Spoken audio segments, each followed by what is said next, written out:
Hello, thank you for joining me.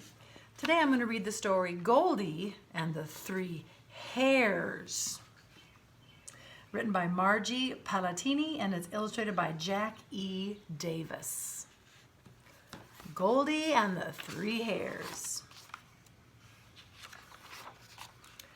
Papa Hare, Mama Hare, and little baby Hare, also known as Bunny, were enjoying a quiet, peaceful, lovely day at home down in their rabbit hole.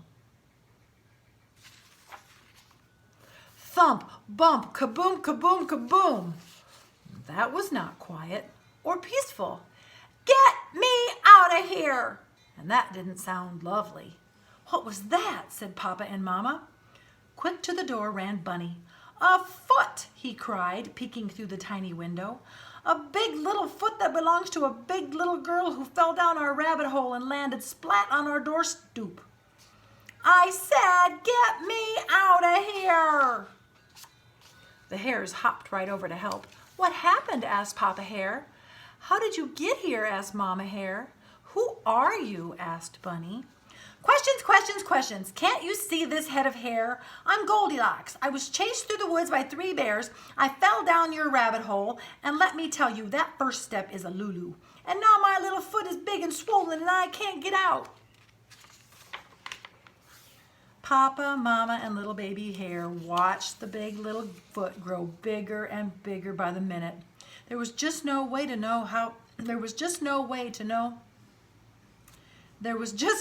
now to get you-know-who up and out of the rabbit hole with that fat foot swelling. Well, they all couldn't just stay there watching the foot, so the 3 hares helped the big little girl, into their house. Watch that, Tootsie! Don't muss my hair! The 3 hares huffed and puffed and carried her to Papa Hare's chair. Wait! Stop! This chair's too hard! They huffed and puffed and carried her to Mama Hare's chair. Wait! Stop! This chair looks too soft. They huffed and puffed and stared at Baby Bear's. They huffed and puffed and stared at Baby Hare's chair. Don't even go there! I'll take the couch! Which she did, with both feet up on the cushions.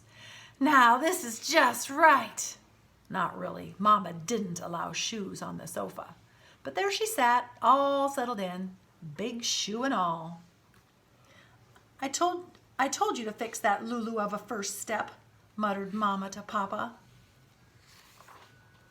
So, with the big little girl all comfy cozy on the sofa, Bunny sat down to read a book. Mama picked up her knitting and Papa went to see about that Lulu of a first step. Hey, I need a pillow here. Now, quick like a bunny, and remember, not too hard, not too soft, just right, and get one for my foot too. And with the big little girl even more settled in, with 3 pillows and her shoe up on the sofa, Bunny sat down to read his book. Mama went back to her knitting, and Papa went to fix that Lulu of a step. Haven't we forgotten something here, like a blanket? I need a blanket.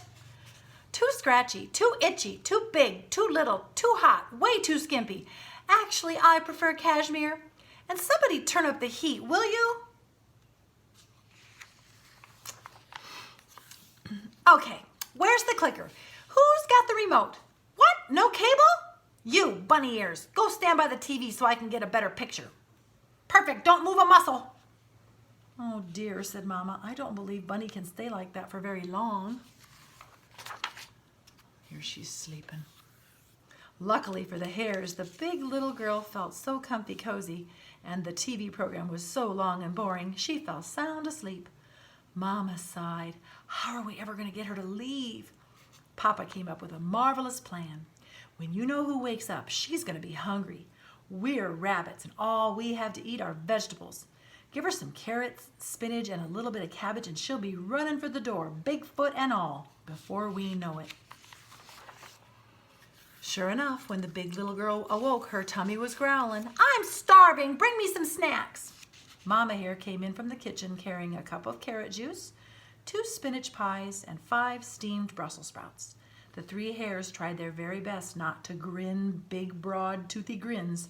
Their plan was working perfectly. Then the big little girl picked up a sprout. I love vegetables. veggies. Toss me some arugula. The big little girl not only had all their pillows, best blankets, and her shoe up on the sofa, but now she was eating them out of house and home, and every vegetable, including the carrot tops. Papa sighed. Now what? Mama had a dandy idea. We'll invite the neighbors for a visit. With the hare house being so small, the neighbors being so many, and you-know-who being so large, certainly that little girl would not want to stay where it was so cramped and crowded. Company! I love parties! Which one of you bunnies brought the artichoke dip? Oh, this called for desperate measures.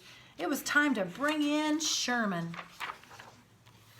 No one cleared the room quite like he did, and when Sherman showed, sure enough, everyone made a swift beeline for the door, except for, well, you-know-who.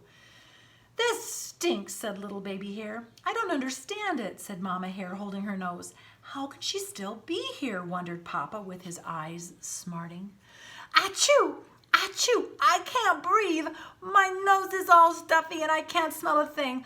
I think I caught a cold from this drafty rabbit hole. I gotta get to bed and stay there until I get better.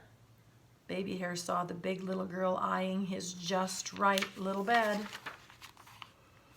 I've had it, said Bunny, speed dialing. I'm calling the bears. The bears? Gotta go. Goodbye. Go so long. See ya. Arrivederci, rabbits. The big little girl with a big swollen foot scooted out of the hare's house without even an achoo and ran up the rabbit hole past the lulu of a first step. And the three hares went back to enjoying a quiet, peaceful, lovely day at home in their rabbit hole. Thump, bump, kaboom, kaboom, kaboom! Bunny peeked through the tiny window. Oh no, it's another big little foot that belongs to another big little girl who fell down our rabbit hole and landed splat on our door stoop. Pardon me, I say, has anyone seen a white rabbit lately? I have got to fix that Lulu of a first step. There she is on the couch. The end.